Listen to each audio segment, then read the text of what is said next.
celui qui annonce l'Évangile selon le très saint évangéliste et apôtre Luc. Que Dieu, par l'intercession du saint et glorieux apôtre évangéliste Luc, t'accorde d'annoncer la bonne nouvelle avec force pour l'accomplissement de l'évangile de son Fils bien-aimé, notre Seigneur Jésus-Christ.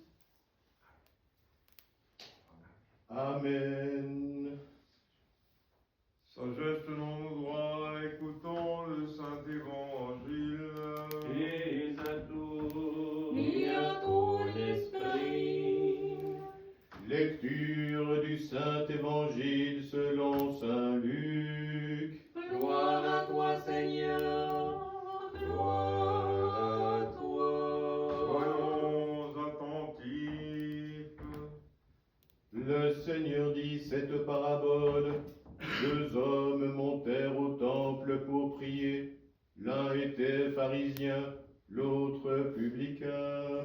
Le pharisien, la tête haute, priait ainsi en lui-même: Ô Dieu, je te rends grâce de ce que je ne suis pas comme le reste des hommes, qui sont rapaces, injustes, adultères, ou bien encore comme ce publicain. Je jeûne 2 fois par semaine, je donne la dîme de tous mes revenus. Le publicain, se tenant à distance, n'osait même pas lever les yeux vers le ciel, mais il se frappait la poitrine en disant: Ô Dieu, aie pitié de moi pécheur. Je vous assure que ce dernier descendit chez lui justifié, l'autre non. Quiconque s'exalte sera humilié, et quiconque s'humilie sera exalté. Gloire à toi, Seigneur. Gloire à toi. Paix à toi qui annonçais la bonne nouvelle. Et à ton esprit.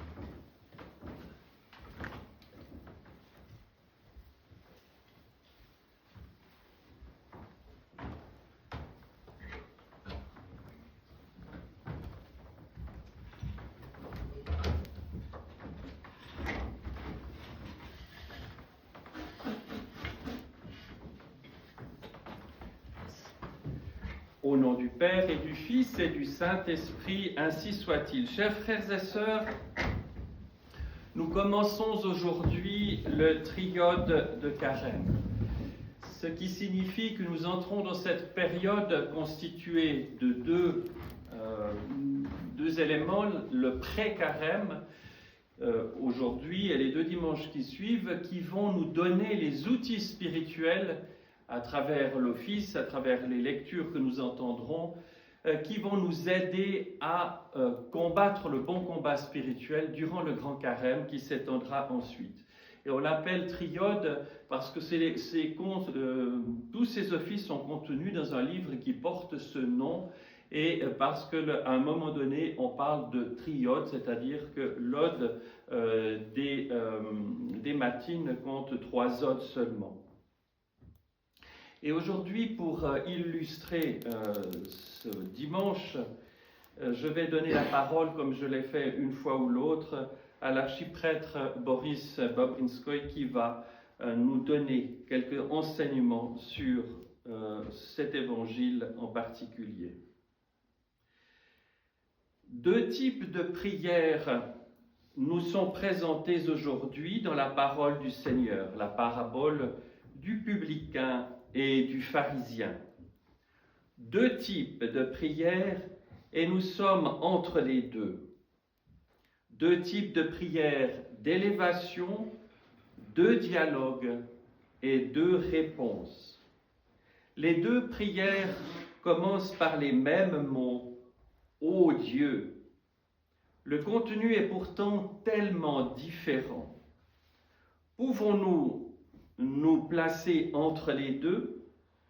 Ne sommes-nous pas nous-mêmes en constante alternance entre la repentance du publicain et la suffisance et le mépris du pharisien?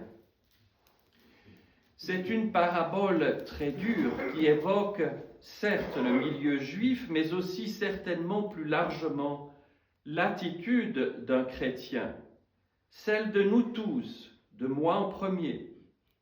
Ne sommes-nous pas en effet satisfaits, contents, bien assurés, bien en sécurité dans notre situation de chrétien, de prêtre, de théologien, montés sur un piédestal, prêchant, parlant et finalement ayant une bonne conscience?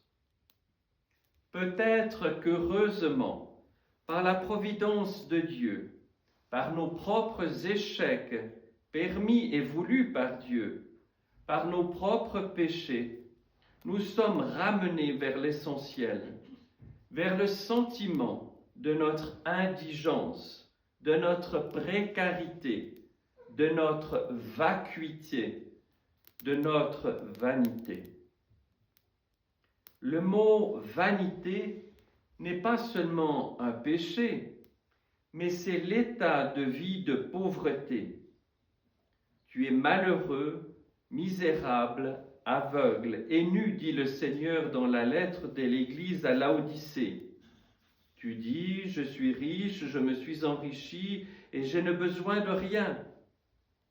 Et tu ne sais pas que tu es malheureux, misérable, aveugle et nu. C'est le livre de l'Apocalypse qui nous le dit. Voilà notre état, voilà l'état du pharisaïsme spirituel qui nous guette, et en face de cela, nous voyons cette prière dans le sens le plus littéral, le plus profond, le plus vrai du terme. Cette prière du publicain qui, comme le dit l'Évangile, se tenait à distance. À distance de qui? À distance de quoi?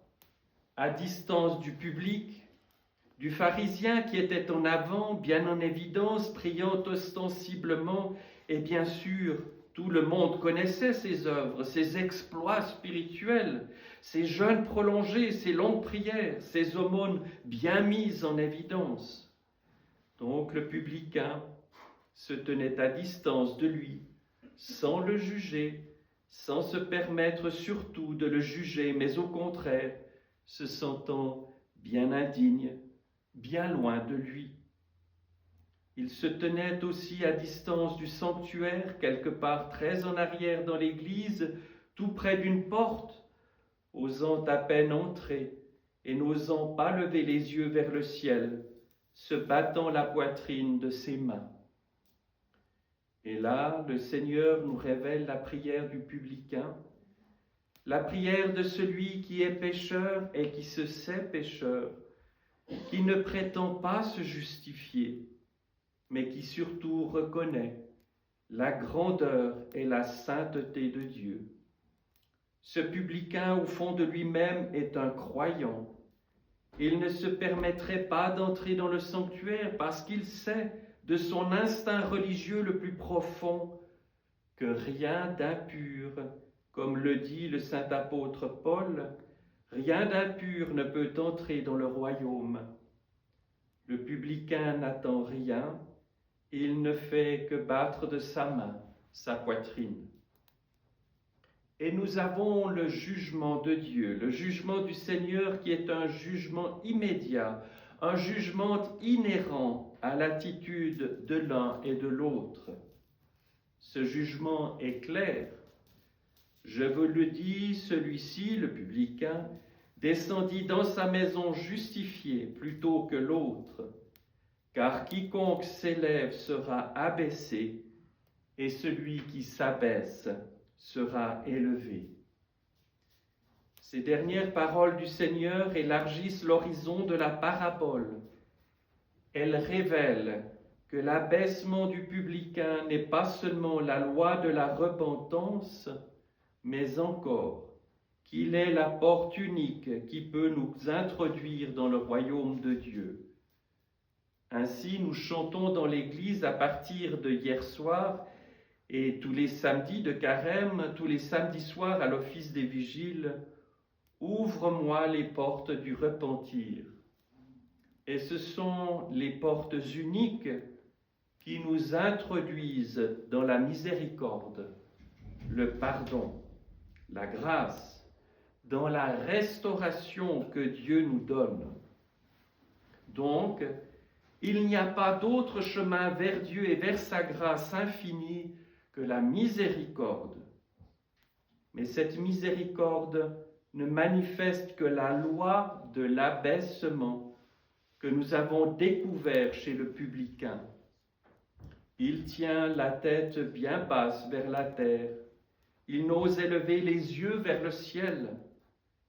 Cette loi d'abaissement est celle de Dieu lui-même qui, pour venir jusqu'à nous, s'abaisse, s'humilie, s'anéantit et prend la forme du serviteur souffrant qui assume la nature humaine et devient petit enfant et homme avec toute la réalité humaine, sauf le péché, péché qu'il prend sur lui au baptême dans le Jourdain.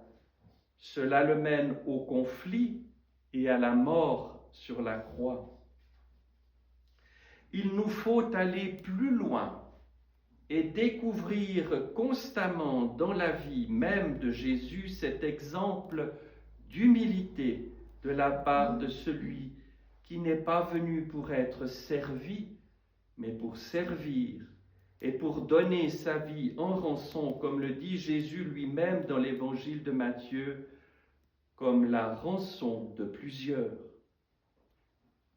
Il faut revenir sans cesse à cet abaissement du Seigneur, dont l'exemple suprême est le lavement des pieds. Quand Jésus lave les pieds de ses disciples, il leur dit « Si donc je vous ai lavé les pieds Si donc je vous ai lavé les pieds, moi le Seigneur et le Maître, vous devez aussi vous laver les pieds les uns aux autres. » C'est tout le mouvement du Seigneur qui doit être imprimé dans notre cœur, à la fois se reconnaître pécheur, indigne, ayant absolument besoin de la miséricorde de Dieu, mais aussi se regarder les uns les autres avec un regard d'amour, sans se considérer supérieur à qui que ce soit.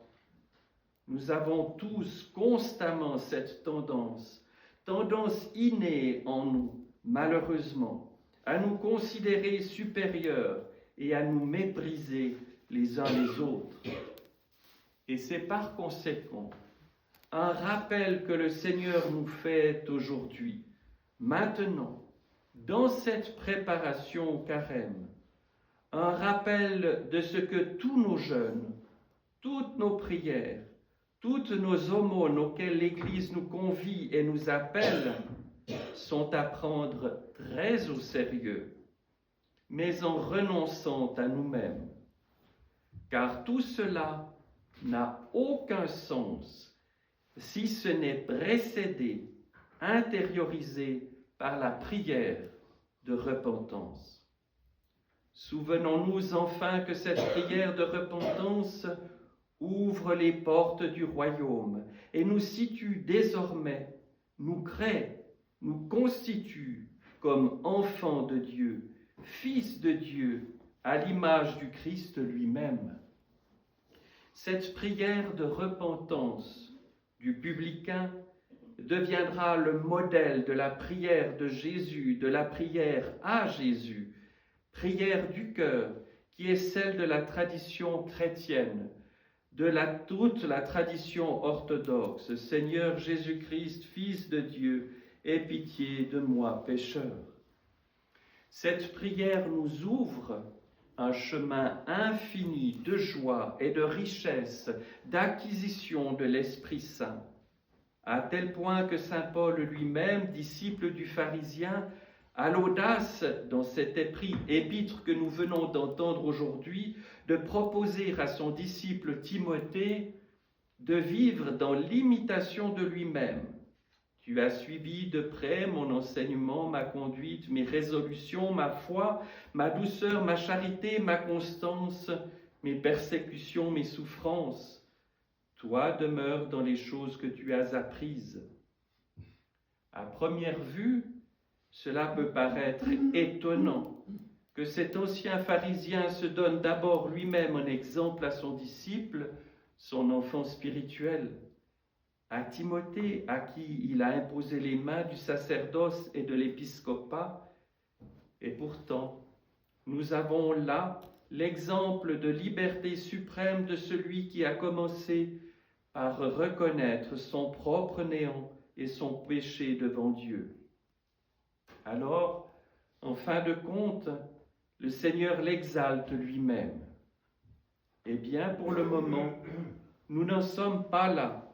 Pour le moment, nous sommes encore dans le premier pas du chemin spirituel.